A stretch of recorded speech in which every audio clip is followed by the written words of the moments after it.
Good evening, everybody, and I want to take the pleasure and welcome you all back to Skookum Session Roundtable Season 2.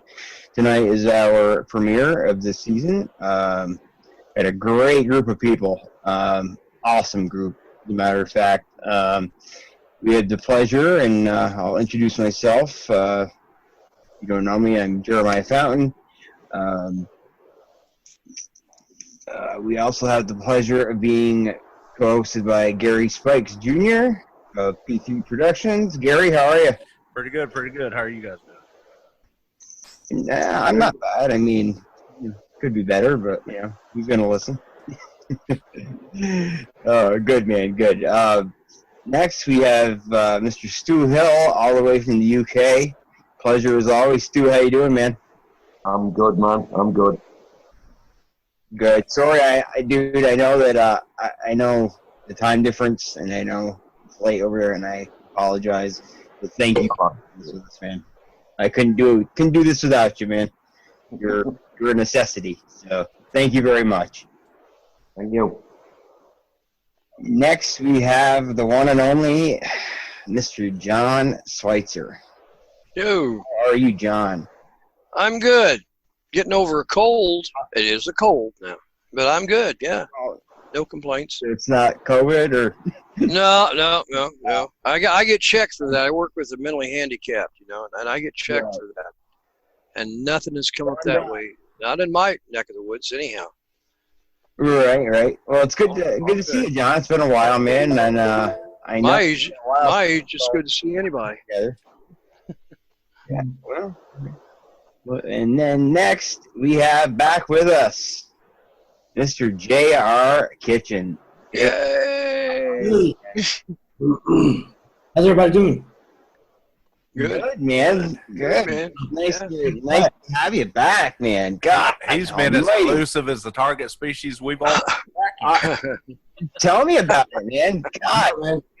Good Lord, makes me all warm and fuzzy inside, JR. I'm very happy you're back, man. It's good to have you back, man. For real. No blurry pictures of him, that's for sure. No. No fuzzy pictures. No, there's not. Most people are not very scared of me anyway, so they can at least stand there and take a picture of me. So. Good man. Next, we have our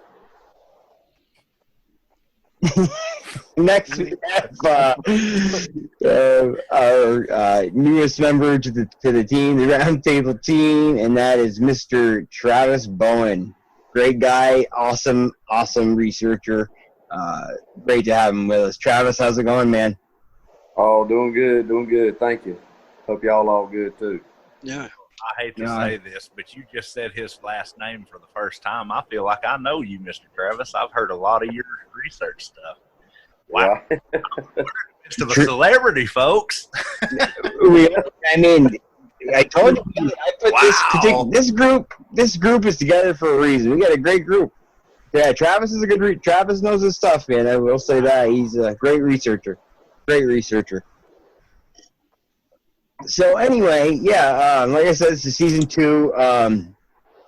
We're missing a very important part of the puzzle tonight, and that's Mr. Israel Barretto, and he is our forensics. In this case, I'm not, I usually don't like saying the word expert when it comes to our field, but when talking about Israel, I am comfortable in saying expert because the man is a forensics expert. That's what he does for a living. He had some good plans for tonight, but unfortunately he cannot be with us. He will be joining us next week. We're going to wing it, and we're going to bring a good show. We'll start out. We're going to each introduce ourselves. I know I did already, but we're gonna go into a little more depth on each one of us. Gary, you want to start out, man, and just give us a little quick bio on yourself? You know I don't like talking about myself. I own and operate P3 Productions, which is 3 underlying shows, one involving Sasquatch and the paranormal, another involves primitive life skills and tracking, and another one involves just the general outdoors. 23 years intimate enthusiast in the subject of Sasquatch. If you say that I specialize in anything, I specialize in actual tracking. I've done that for a living for, off and on throughout my life. Just learning this technology thing, but we're getting it going. Have had a podcast going for about almost 2 years now, and I've worked with Jeremiah quite a bit, and J.R. Just a very ex-military, I guess is the best way to put it, and just very excited about getting Jeremiah fired back up, and now that we got J.R. back too, that's actually cool too. All right. Get you guys back in the community, and enjoy discussing, as I like to say it, I love talking Squatch. Absolutely. So, Stu, you want to give us a quick little background? Stu is joined us all the way from the UK, and I've worked with Stu. This will be my second season working with Stu. Great guy. Couldn't ask for a nicer guy, and he knows the stuff as well. You want to give us a quick little background? Yeah, I'm Stu. I'm in North Cumberland in the UK. I've been researching for 5 years now.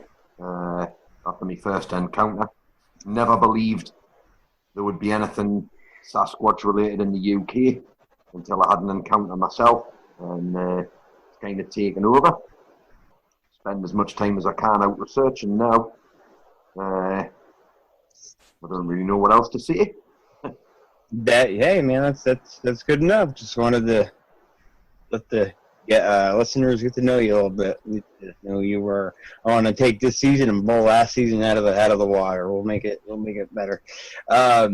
Next, and we just a great guy right here, and it's great to have him back on the team, Mr. J.R. Kitchen, the one and only, of course.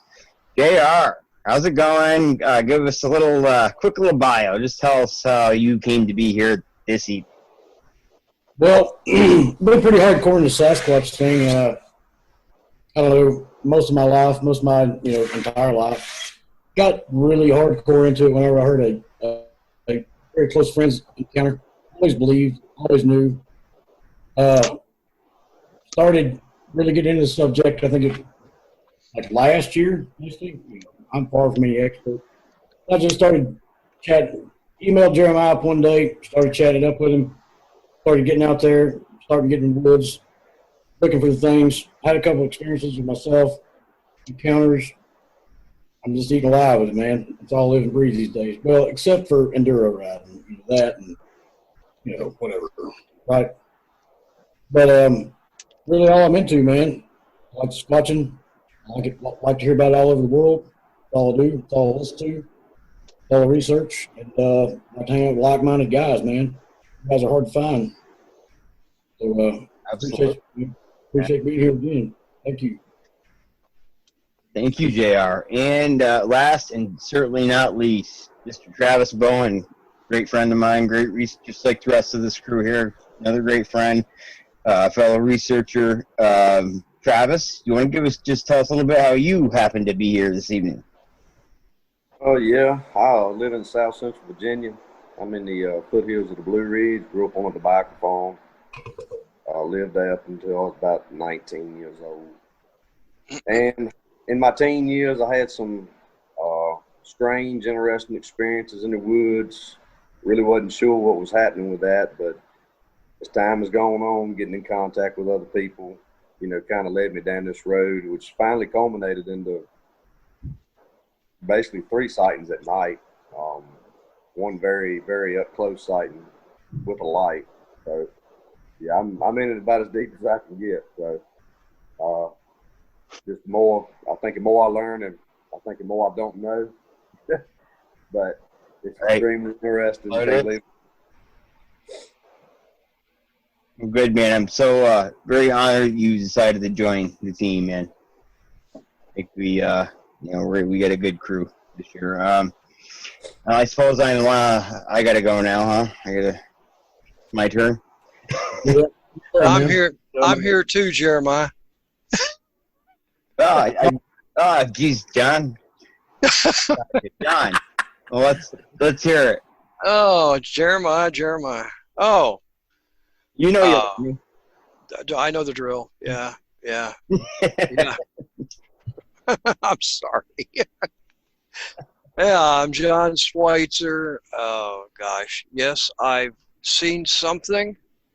100% sure, 110% sure I've seen something. I just don't know exactly what I've seen. But everything leans towards Sasquatch. All right. I'm a former NRA instructor. I'm a hunter safety instructor for the state of Indiana. Things that may apply to Sasquatch. Also formerly trained in wilderness survival. Do a bit of tracking. Big game hunting, if you want to call. White-tailed deer and elk, big game. I'm very interested in, legend, folklore. I was introduced into this basically in a kind of an awkward sort of way in about 1974. And I saw the Minnesota Iceman. I've had some encounter in the woods that I didn't know what it was at the time. I learned a little bit later, wow, guess what it was, But I'm not a skeptic. I'm a realist. So, I'll throw something out there if someone says something. I'm certainly not trying to put anybody down with it. It's like I say, I'm not a skeptic. I'm just a realist. So I don't know. That kind of winds it up for now, anyhow. So there you go. Last but not least, Jeremiah. Here I am. Yeah. Jeremiah Fountain, grew up in the Adirondacks. Grew up hearing about these things. My grandma, she was Mohawk. I grew up knowing, and I shouldn't say knowing because I didn't know yet, and actually didn't have my first encounter until 2000. But grew up hearing the lore, the stories. We have a lot of family property that's always been active, as far back as I can remember. Got into the research side of it after pretty much after my first sighting in 2000, but didn't really start hitting it hard until the second experience in 2007, and that made me hungry for answers. Got involved real heavy into 2007. Ever since then, I've hooked up with this gang right here, and I tell you what, I've learned a lot from these guys, and we've all learned a lot from each other, and that's why we are all here. We are all here to educate. That's why I do it. If you guys think we make money off this, no, we don't. We don't. So we're here to educate everybody, and hopefully we can reach a couple people. So that's basically my little story for the evening. I can go on all night, but we won't do that. But anyway, like I was saying earlier, we're missing Israel. We will get him back next week. So I guess we'll give you a little rundown of what this show is all about if you're new to it. Start off, we have two great trackers amongst us, Gary and John. I know we can all track, obviously, but like Gary was saying, it's something he's done as a specialty for years. And I know what Israel wanted to go into tonight had to do with that. Now, processing evidence is not easy, like everyone thinks it is. Let's start with tracks, for example. I'm going to run through the whole list, we'll go through everyone and get everyone's thoughts on everything I mentioned. So, you're walking down a trail, and you see what you think is a Sasquatch track. Gary, what is the first thing you want to do, being an experienced tracker like yourself? When you find a track, actually get everybody away from it so they don't contaminate the area, and then start evaluating in a circular pattern around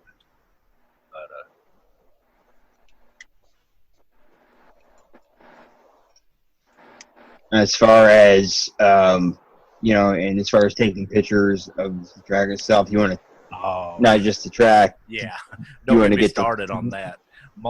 The biggest thing, it drives me nuts when they hold the camera straight down on top of the track and take one picture, and they say, "Ooh, look at this thing I found." They don't take lateral levels. They don't change their lighting angles. They don't get down and show a picture ground level of the track to show the depth of it, and they don't look for other tracks and give us a backstory. I mean, each track has a backstory and a forestory. They absolutely.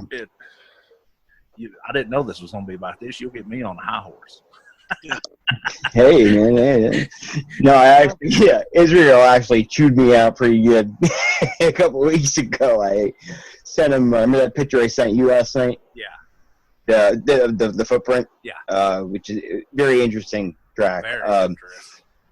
Yeah, it's, I'm on the legit, I'm thinking it's pretty legit. But anyway, that's besides the point. I sent it to Israel, and it didn't take him long to call me back and, bro, what are you doing? You got to be careful. You can't. He basically got into the lighting. Yes. If you have your flash on, you don't want to hold that camera right above that track and hit it with that flash. So that's basically what he laid into me about. And you gotta get pictures of the whole area, not just the tracks themselves. Absolutely. Stu, in your case, what are your thoughts on that? What would you do in that situation? You're out and about. Let's not even squatching, not even researching, but you find a track in the woods that resembles a Sasquatch. What are you going to do? I like to look at tracks from different angles. So I'll go see if there's a track on a patch of mud. I'll go and I'll move so the sun's in front of the track and look from ground level sort of behind it to get more definition. Okay. The area I research, it's mostly moss, wet moss most of the time, and blueberry bushes, wild blueberry bushes, so it's incredibly hard to track anything across, with any definition across wet moss anyway. But yeah, great, as many angles, for your photographs as you can. And what Gary was saying, people take one photograph, but they never take any photographs of the area around it. They don't take any photographs of, where the next print could be. Right. So I use a walking pole, and I've got sort of like little white lines painted on it, and I'll try and see where the next track would be from, using the pole. But I see it's really hard in my area. Really, really hard. Right. I was going to ask Gary if he had any ideas about what else I could be doing, trying to, find clear, definite prints in wet moss. Wet moss is one of the hardest substrates to actually get an imprint because the recovery is so fast, depending on the moss and the substrate underneath it. I've always, people laugh at me when I say this, but when I'm tracking on moss, I pretty much look more for smudge marks and actually rely on, I don't know how adverse some of you over in the UK on terminology, so I'll put it the way a Southern boy say it. We call it blowout. Like if a person or an animal steps down and he goes to move forward, he'll actually push the dirt and the substrate to the rear of the track, and depending on where he's shifting his weight. And with moss, I've always the beauty of moss is it being so damp, and it'll actually show you that blowout pattern better. But actually getting a good definite impression in a veritable track in moss is actually very hard. You had mentioned that I love that I see a lot of people do is you was talking about your measurement. I don't know how many people go out in the woods and don't take a damn tape measure. It Yeah. drives me nuts. It's like they stick Yeah, their they foot. just Go ahead. boot. No, I was just gonna say the same thing. They'll stick their boot next to the track, and Pull out you know, a you dollar should- bill if nothing else. Everybody knows that a dollar bill 6 inches long. You know. yeah, or something. Even a lighter, a full size light, something that you can, you know what the exact length of that thing is. That way, you can get a real legit measurement on what you found. No, If nothing else, if nothing else, use your knife blade because Absolutely. Everybody knows the blade length on the knife, don't they? So if you have nothing else, use your knife blade. Yeah. And then you can always do a Sure. follow-up comparison later by setting a tape measure or a ruler next to that exact same knife. And that visual comparison when you're presenting your evidence, you can set the two pictures side by side and use visual reference. There's so many ways to change the size of the track or an image by distance, camera from the track, and lighting and angling. Right. You can make a little. Me and Jeremiah about 6 months ago went over a track that a friend had sent me, and he said it was a Dogman track, and it turned out to be a Great Pyrenees because the camera. Right. You remember that, Jeremiah?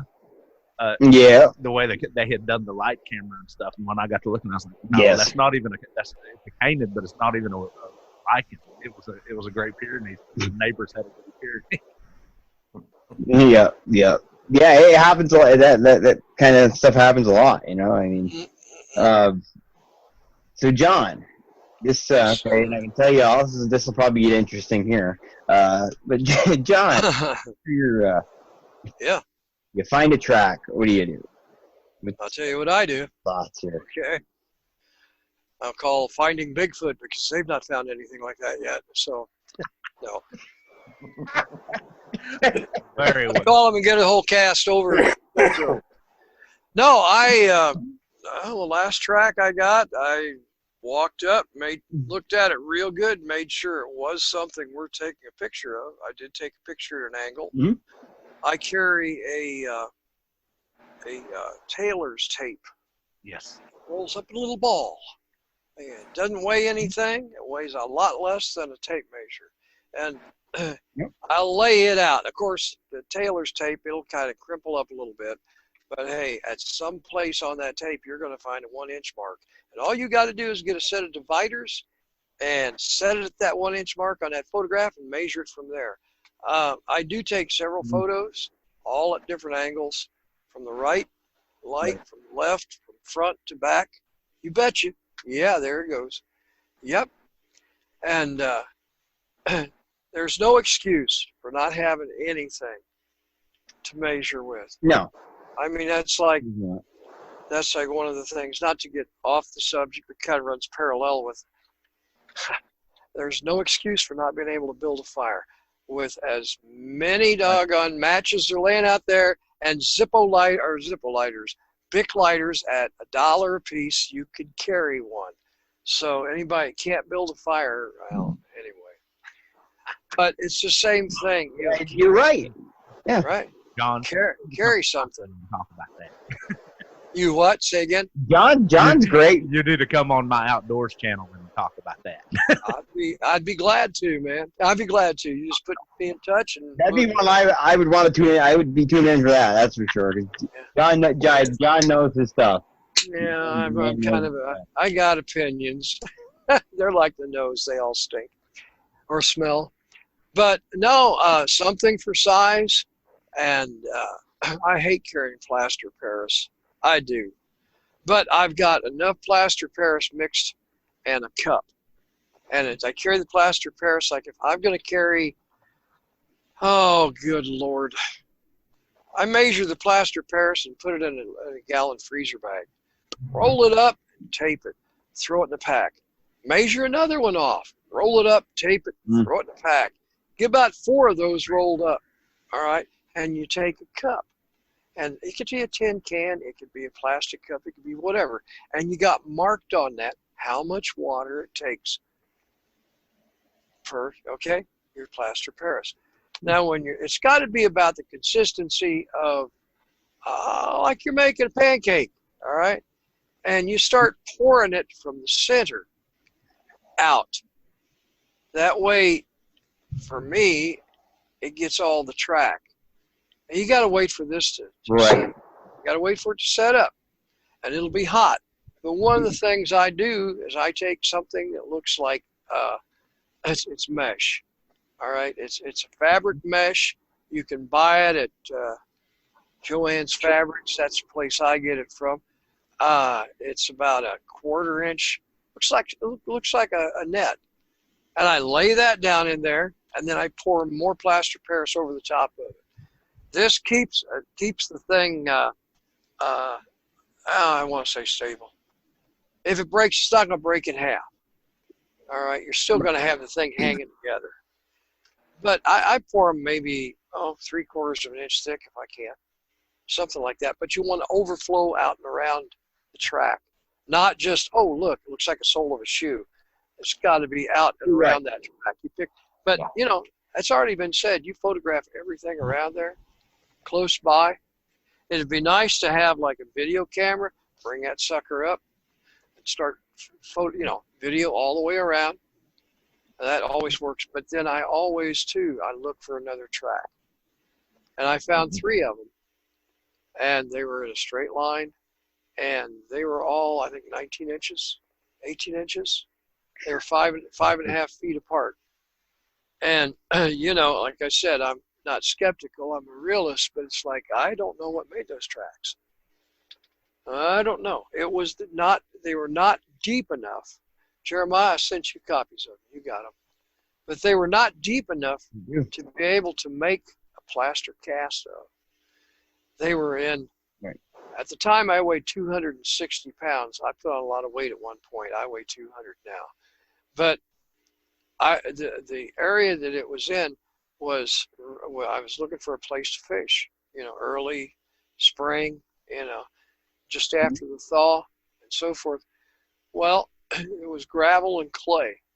And at 260 pounds, I was not leaving any marks in it. But this did. Whatever walked through there left a mark. So it had to be a lot heavier than I was. Okay. But may I add one point to what you said now, John? You what? May I add one point to what you just said? Sure. A point? Yeah, go ahead. Talking about carrying kit, for Master Paris and stuff. Yeah. Go to Lowe's. I am people to do this all the time and buy the little flags like the utility markers use. Oh yeah, gas company markers. Yeah. Yep. Stick them on each track. Oh yeah. And take a photo of, if you can, if the train will allow you to do that, of that railway. Yeah. And that way it gives people an idea. I think a lot of your plastic are dead on, but a lot of folks do not understand the scope of dry. Mm-hmm. Yeah. Mm-hmm. Right. And that anything you can do will help it, I mean, think up stuff on your own, Yeah. That's what the brains, I don't know if anybody out looking for Sasquatch has got brains, but nonetheless, you got a brain, use it. Come up with things that make things easier, And what is that one, I want to call it gypsum? It's like drywall. That's what I use. Israel actually suggested, why don't you try gypsum? It's pretty much what Dennis will use for making molds and stuff. And I personally, I like that, using that better as opposed to plaster. I probably would like it. I've never used it. That's why I don't know much about it. It works. It works very well. Yeah, I like it. I like it better. But that's me. I mean, everyone's got their own preferences and whatnot. But finding that track in itself, you're going to buy a couple of the stuff I get comes in like a gallon or half-gallon milk can. That kind of a wax around it. It looks like a milk carton. And I think it's a gallon. And I've had 2 of them, and I got to tell you, I've had them for years. I just had them for years. So it's like I got to use that stuff up.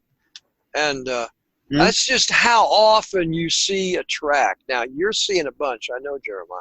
But where I am, it's been a long time since I've seen a track. Yeah, You know. same here. John. It depends on where you're at, you know. Yeah.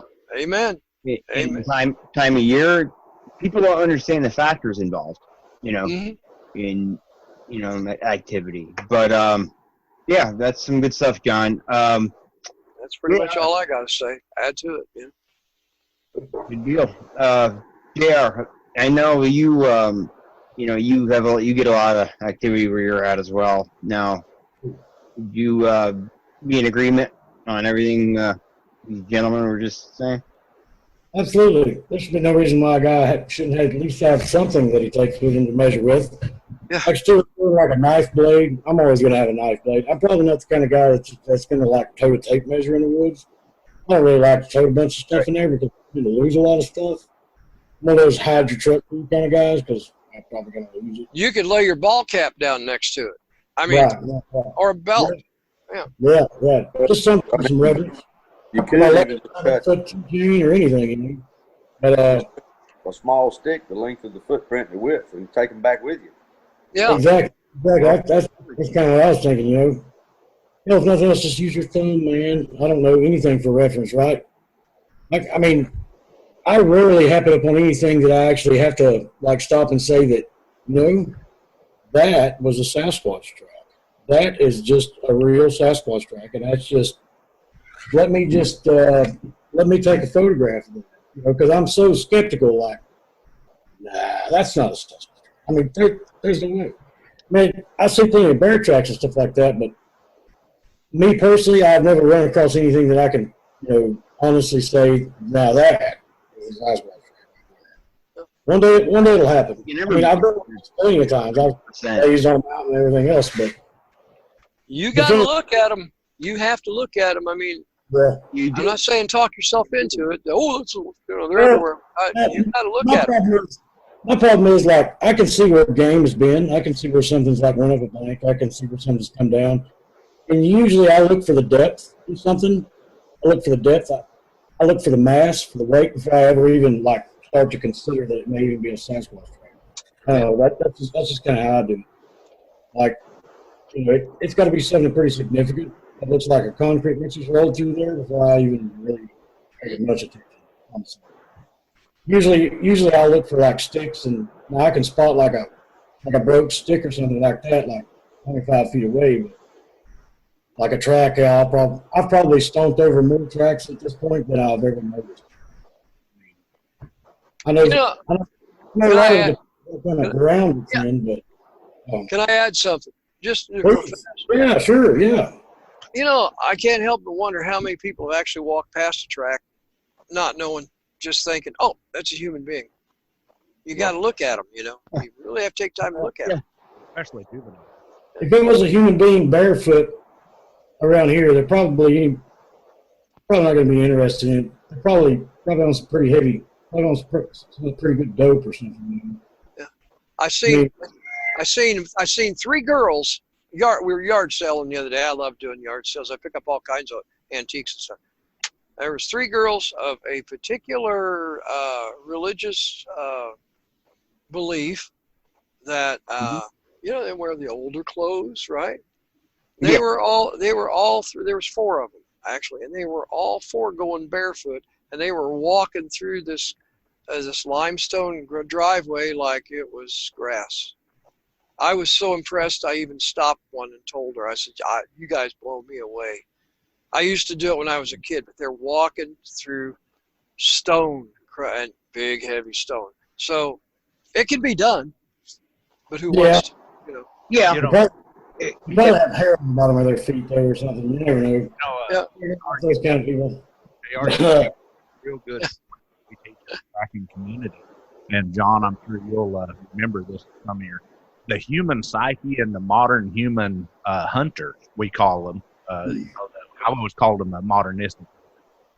Do not recognize tracks as well as they do knee to mid shoulder breaks. We're almost, you know, like when we hunt deer, we sit in a tree stand because the deer's not used to looking up. Yeah. Us as humans, we look for trail signs from our knees to our shoulders, or maybe to the head.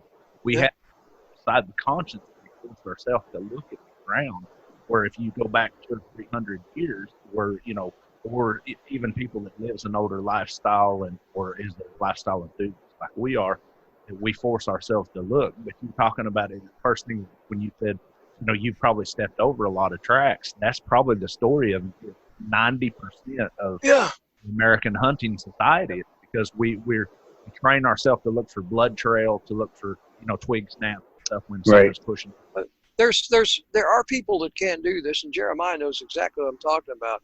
Well, he and I have both been trained in martial arts, and when you look at something, you see the ground too. Absolutely. You're looking at the feet. Mm-hmm. Absolutely. You know, that foot movement to come You in. have to. Yeah. So there are people that do, but you are absolutely correct with what you're saying. Yeah. We call it a roving eye. You don't look at the ground all the time. I'm a part of a community called the Grounded Community. We walk around barefooted all the time. Yeah. I've known this for a long time. So that's why you got your toenails, Gary. That's why you got your toenails. Yeah. But we learn to watch where we step, but we don't look straight at our feet. We look at, 10 to 12 steps in front of us. And when I finally retired and took this path and started doing this grounded, my tracking game improved dramatically, because I was, instead of looking straight down and looking in straight areas, I learned this roving eye pattern where you rove your eyesight out and back in, and you cover. You might see that same incident in the trail 3 times before you step up on it and then look at it. The dynamic of this that we are learning, that I'm learning now, and here's the key point: the target species has been doing this their whole life. Yeah. Any skill that we learn in the woods, they've learned it from birth. So their skill set is 10 to 12 times, 30 times better than ours. Yeah. Natural. Absolutely. You know, I use that rolling eye all the time. I collect pennies, and when I go through a parking lot, I'm looking side to side, and I'm watching where I'm going. But I tell you what, I collect pennies, and I use that, and it's a pretty good skill to have, and it doesn't take that much to hone it down. It just takes staying at it.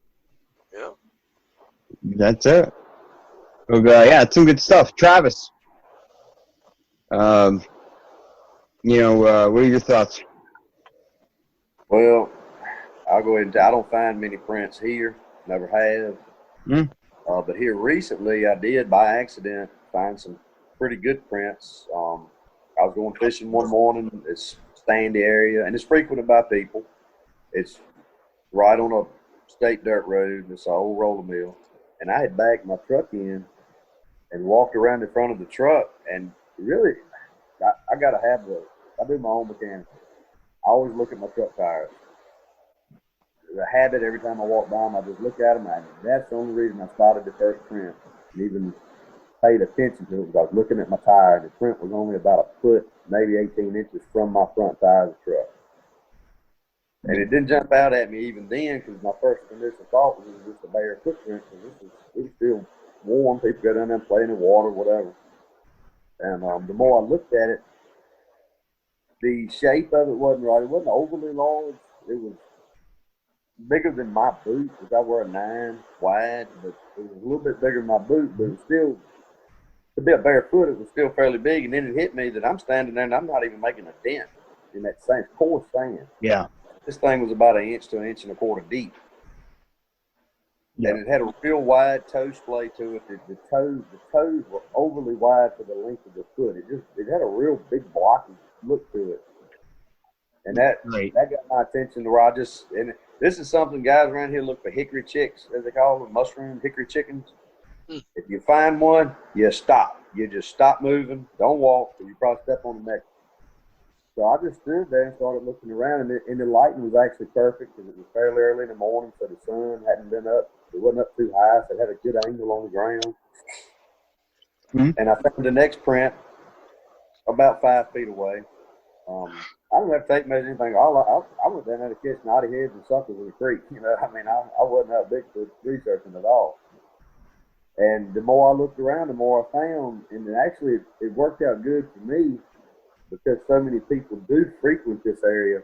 there were a lot of human footprints amongst these footprints, which really made them stand out because they were anatomically not right. Yeah, And, definitely. you know, I didn't have anything with me. I took pictures of them. I'm just now really getting up to speed on as far as footprints go because I found so few. They haven't really been big on my map, but now that I have found, especially those, I've really kicked myself for not having what I needed with me to document better. So, Right.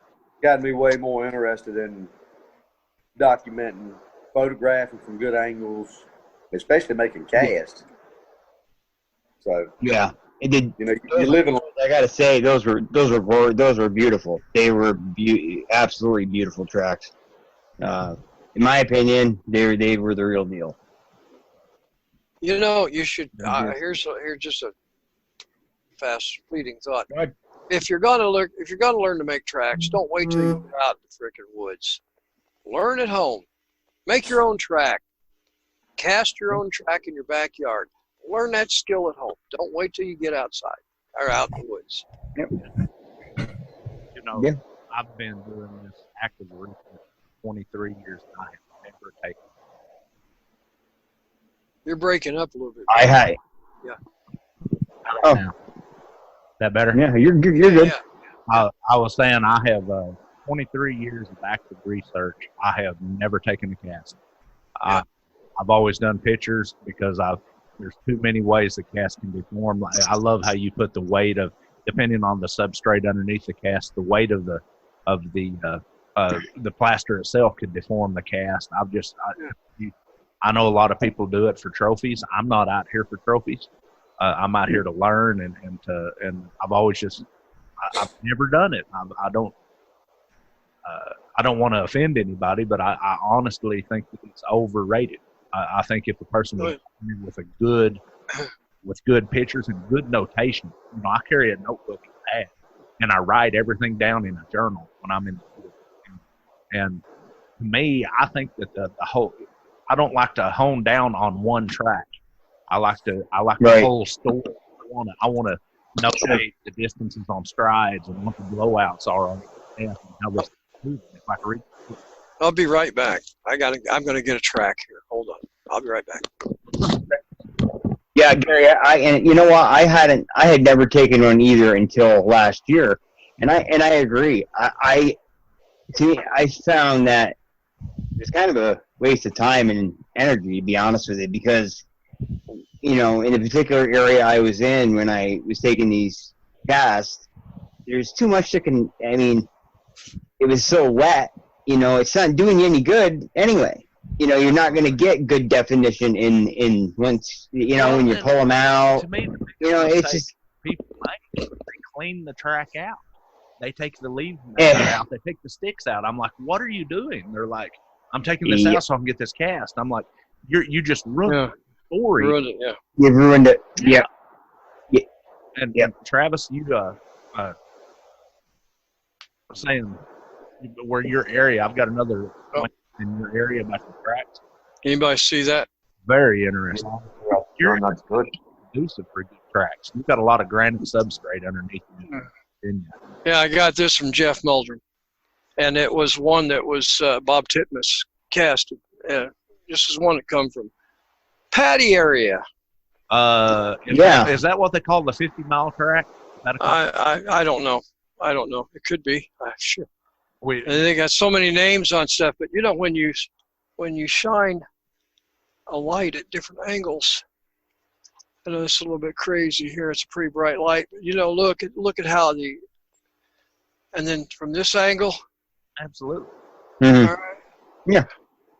From this angle, I hope that helps a little bit as far as, you know, shining lights and taking pictures. Uh-huh. Now you go. All right. See it? That's, and I don't know if this is going to be where people can see it, but there you go. Yeah, I got that from, like I said, Jeff Muldren. Anyway, yeah. Go ahead. Well, the first thing I see when I look at that cast is the weight displacement of that track itself. that Mm-hmm. was a static stand when they took that cast. Yeah. Standing static. There was no impressionistic differences, and it's a true key point of having the, they talk about the metatarsal break, and they say, Yeah. Mhm. I think it's more of a tendon thing. I think it's I do too. Yeah. Yep. Yeah. Yeah, they don't really have a bone structure in the foot to look at, but I mean, you can go off of weight, you can go off flexibility. I'm not a podiatrist, but I've got a podiatrist that saw that track, and he goes, he thinks that's looks pretty real to him. So. Yeah. I mean, I agree with you, Gary, and that's just from what I've observed. I think I'm in total agreement with you on that one, without a doubt. Like I said, I'm not knocking cast, but I think in most cases, people are concentrating on that one good track and not getting the patterns built up to that and the patterns leading away from that. I think there's a lot more to be had if they would do a good grid search pattern and learn a little bit about blowout pressures and absolutely. I mean, if you're going to follow, most of us are in areas that has bears. If you follow a bear, their tracks change from step to step, and a lot of folks think it's more than one individual. Well, it's not. It's the same individual. He just changed his. Same one. Sorry, I'll get rambling. Yeah. No. You're fine, man. You're fine. You're fine.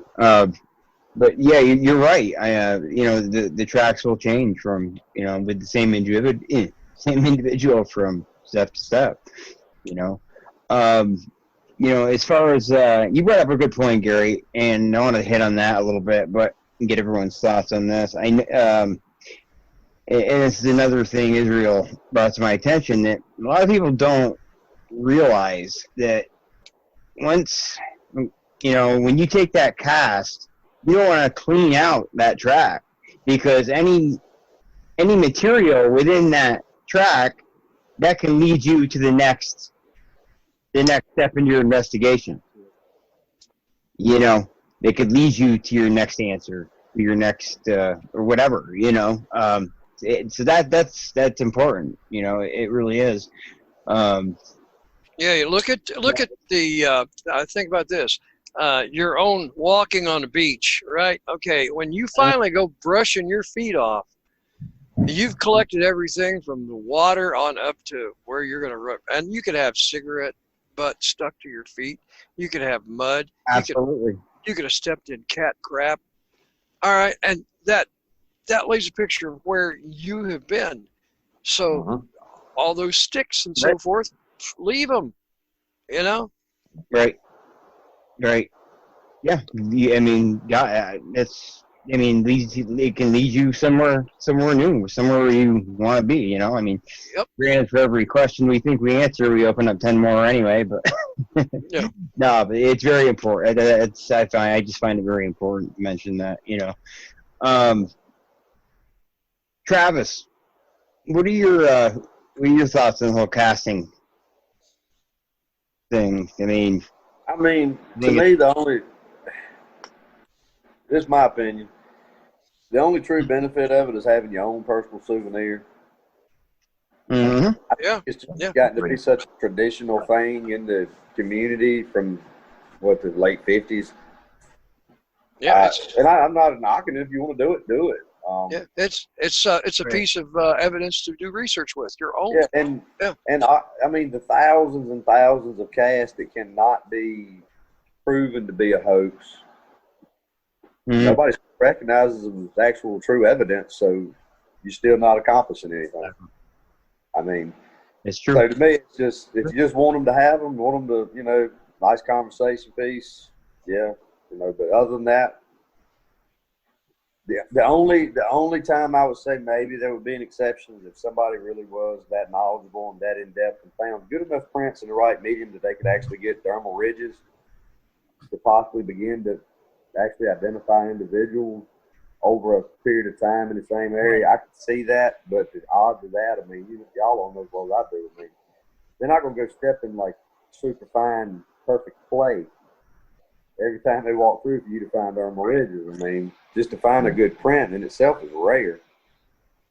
So, I don't really see what the, other than really just having to yourself. I don't really see any, point to it. I think the photographs speak volume if done right. Yeah. For scale, shape, depth, and like Gary was talking about, doing the whole area. I mean, get a picture of the whole situation. I mean, I can go to a crime scene and take a picture of a shell casing laying in the yard or a parking lot. That don't mean nothing. It's a shell casing laying on the ground. I mean, you got to see the whole scene to even begin to understand what happened, why, who, Yeah. So I think the photographs and taking great notes, to me, is what's more important than worrying about going through the trouble of casting. Like I said, unless you just want the cast. I do get that. That's true.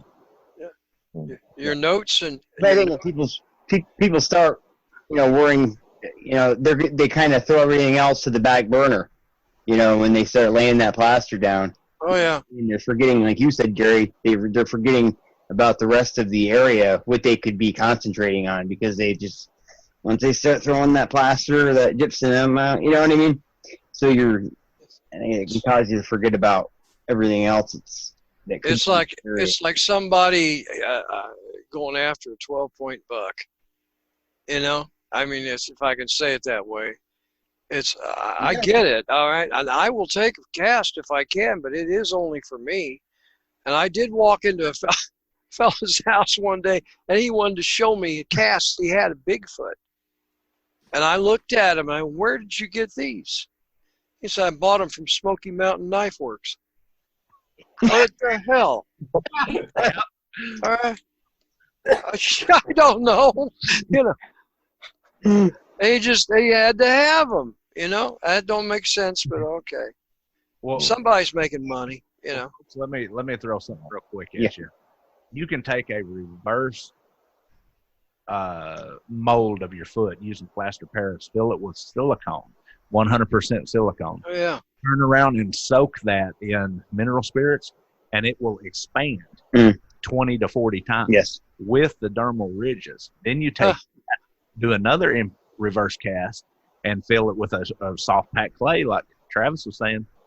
How easy is that to reproduce those tracks? Oh yeah, you just put them on the bottom of your boots. There's a fellow artist up in Canada that does exactly that, and he's got boots, winter boots or insulated boots, and it's got these tracks in the bottom, and he's made them the way they look like deer. And you can walk down the street on your regular shoes and leaving deer tracks and elk tracks and moose tracks and Bigfoot tracks, and he's done this. And people just. It's not for sale or anything like that. Get rid of this, but it's not for sale. But he's on there. He shows shows them. From time to time you can catch him with what he's done on the internet. But I don't know his name. No, he's out of Canada though. It's an artist. He does pretty good work, really. So it's not just that he's out of Canada, and it's not just that he's an artist, but he's a Canadian artist. He's a Canadian artist that knows about Bigfoot, I guess, and elk and moose. So. There you go. Yeah. What are your thoughts? I love the Canadians. I love them, man. They're the only border that's not protected in the world. Personally, for me, I think a notebook and extensive notes when you're out and about is really, really important. When I go out, I log the time, the date, the weather that day, the temperature, the wind direction. If there's anything significant, I note it down in my notebook. I use that, the what 3 words are. Do you guys have that? The what? The what? It's called what 3 words. What 3 words? Go for it. Yeah, it's an app. It's a Android app, and basically every 3 square meters in the world, they've given a 3-word code for. So and that's unique to that 3 by 3 meters. So,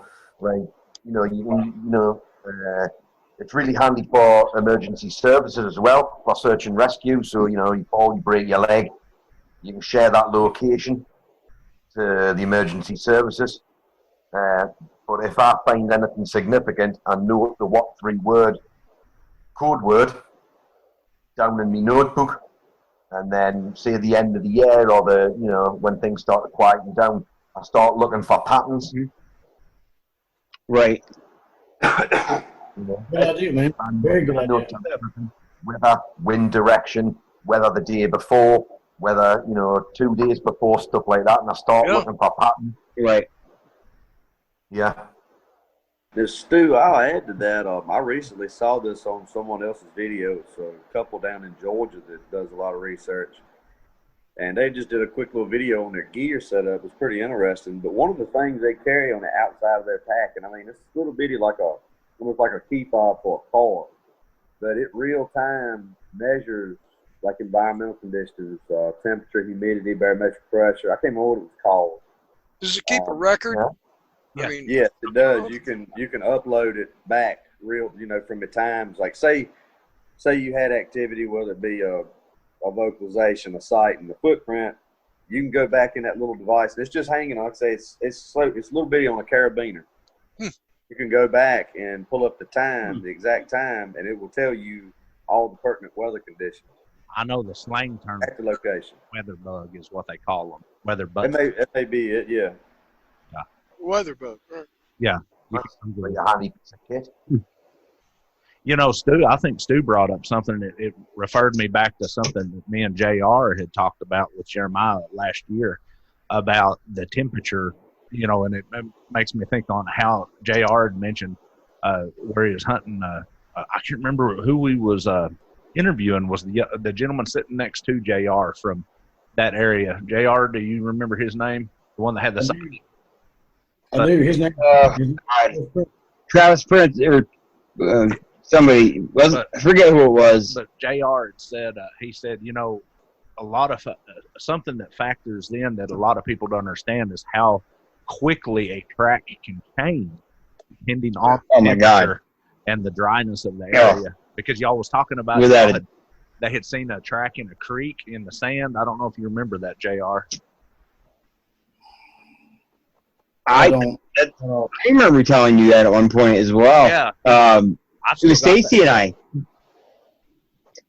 Yeah, it was. We found a beautiful, gorgeous track. We went back. I literally went home, and I was going to cast it. We came back, and it was saturated. Yeah. It had changed that quick, and it hadn't even rained, and it was just because of the proximity to the creekside. It just it saturated, so it changed the whole. Changed everything about the track. It was basically it wasn't what it was. That's for sure. That's for sure. So that's a great point, Gary. I think that was y'all was talking about a bear. He had sighted a bear or something, and y'all was talking about the tracks.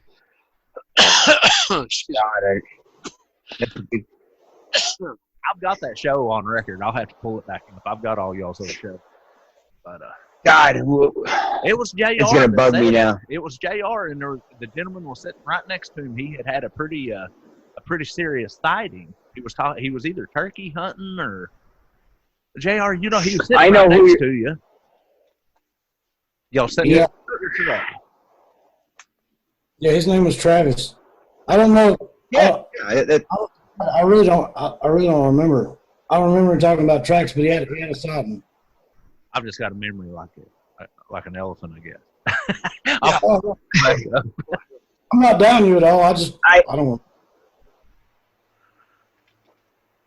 Memory I know you're thinking of. I just don't remember. I don't remember that part of it. No, but I mean, I know what you're saying. Yeah.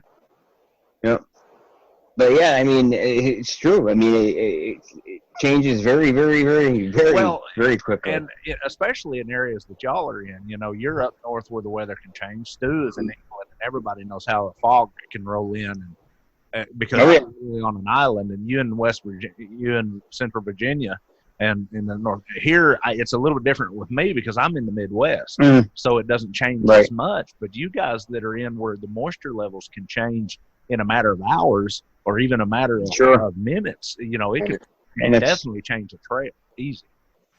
Absolutely. I mean, any, you know, not even, you know, water, so to speak, but you can get a freeze overnight and anything, you know, anything. Well, there's all sorts of factors. The quickest factor is the springtime on the grass. Wetter grass will spring back up quicker than dry grass will because it feels. And it's very. I love how, you know, Stu was mentioning that. I've been to you know, England a couple of times. That area over there, you know, they don't. And I want to get to that with Stu on our own, but. You know, that area over there, there's a lot more there than a lot of people think. You know, that's an old, and a lot of terrain there. You know, you get it's pretty spooky. Yeah, I mean, as I've said to Jeremiah and John before, the county I'm in, Northumberland, there's nothing north of me until you hit Edinburgh in Scotland. Nothing but excuse me, nothing but moorland, forests, and the occasional town. There's no cities. For the next city from me, heading north is Edinburgh, and that's 118 miles. Wow. East, I mean, the next town you come to is Denmark from me. Wow. So I mean, quite a population. That's right. Northumberland's rural. Plenty of habitat to hide out. Oh, absolutely. And the whole thing of it being an island, you know, people don't understand that these things can swim. I'm a true believer that they can swim like mad, and they can come right across from. We know they're in France. I mean, they've got 90 miles. Yeah. Yep, they're very proficient swimmers, but, you know, a lot of people don't realize that, but they are, you know. So, I don't know, guys, I mean, that was, I think that was a good start. We're going on a little over an hour here, but I think good start for our return back. Next week we'll get Israel back with us. You know, but I thought that was pretty good return show, gentlemen. I think so. I really think so. So, you know, I think we covered some good points. And like I said, you know, we're here. You can reach any of us. You know, hit any of us up on Messenger. You have any questions? You know, any of us by, you know, I'll give you all my email. You can reach me on thetrail.jf@gmail.com. If you have any questions or want to come on any of the shows, just let me know. You know, Gary runs this, does his thing as well. Gary, I don't know if you have your info or not. It's not my place to do it, but don't bother me. I'd like to get an open invite to all you guys. Y'all are welcome on my discussion forums and podcast at any time. I definitely want to get with Stu and Travis and JR. I'd like to get back with you, man. We never did get your show going.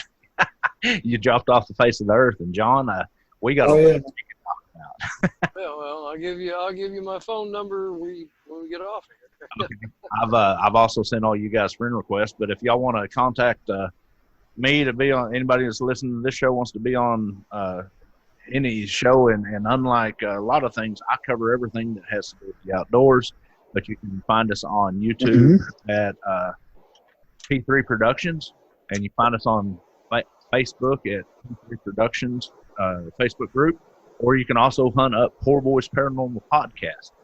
And feel free to like and subscribe and interact with us, and we'll discuss things with anybody. Absolutely. It's how I like to do it too. You know, you gotta be touch on a little of everything on the other show. You know, John, or who's that? Oh, so Stu. how can people get a hold of you if they have questions? Say someone in your area has had a sighting and they want to ask you about it or tell you about it. How can they get a hold of you? Yeah, sure. You can find me on Stu Hill 123 at hotmail.com, or you can find us on the British Bigfoot page on Facebook. Okay. Excellent. And Mr. Switzer. Yes, sir. You. How can they do it? Well, I'm still working on one. It's not connected up on my end yet, but come the next show, I'll be able to give it to you, and it'll be just for this. Okay. I've got one. Oh shoot, I can't remember what it was, But yeah, next I'll have one that people can get a hold of me on, And we will get emails set up for this particular. If you guys don't mind, I'd like to set us all up emails for this particular show. That's what I'm working on. Yeah. I know. You can come out and say it. It's my fault. I know. I've been slacking off. But all right, that sounds good. Thanks, John. JR, how can people get a hold of you, man? Yeah, man, you can reach me probably temporarily for the moment. I'm on Messenger as J.R Kitchen, and you can reach me at JarrettRandall05@gmail.com. That's JarrettRandall. Beautiful. And email me, holler at me anytime. I always like to talk to squats, man. I'll stop what I'm doing. Talk most days. Been kind of hectic lately. Been a crazy year, but I'm back. I'll be back. Thank you. Thank all of you. Awesome. Great to have you. Good to have you back, man. Okay, and last but certainly not least, Travis. And how can people in your area get a hold of you if they have questions? I haven't set up an email for the show yet, but for the time being, until then, do E as in Philip, T as in Travis Bowen, BOWEN, 1980 @gmail.com. Great. Thank you. Thank you very much. Well, I just want to thank all you guys for, being a part of this. I think we get a great group here, and, next week, same bat time, same bat channel. Sound good to everybody? Yep. Yes, sir. Excellent. All right, gentlemen. Well, y'all have a good evening. And once again, thank you very much. And we'll see you guys next week. And thank you, everybody, for listening. This has been our premiere of the Skookum Session Roundtable, Season 2, Episode 1. See you next week.